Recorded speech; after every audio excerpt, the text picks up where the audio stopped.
ఇది మా ఇంటి చివరి వరకు రోడ్డు అండి. ఈ రోడ్డు పైన కూడా మేము ఇలా పచ్చదనం పెంచాలి, చక్కగా అందరికీ కూడా చూసే వాళ్ళకి ఆహ్లాదంగా ఉండాలని గ్రీనరీగా ఈ మొక్కలు ఇక్కడ మేము వేసుకున్నాము ఖాళీ స్థలంలో. అయితే ఇక్కడ నేను పూల మొక్కలు కొంచెం ఎక్కువగా వేసుకున్నానండి, బీస్ వస్తాయని, అట్రాక్ట్ అవుతాయని. నెక్స్ట్ ఇది వచ్చేసి కృష్ణ తామర ప్లాంట్, చక్కగా భలే ఉంటుందండి, చాలా పువ్వులు పూస్తాయి, దేవుడికి ఉపయోగించుకుంటాం.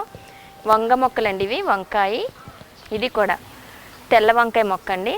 అలాగే కొంచెం ఇందులో పుదీనా వేసుకున్నాను, ఈ మధ్యనే నాటుకున్నాను. పుదీనా కూడా మనకి ఇలాగా ఎన్నిట్లో నేను యూస్ చేసుకోవచ్చు కదండి, బిర్యానీ కట్టుకి చాలా బాగుంటుంది, పచ్చడికైనా.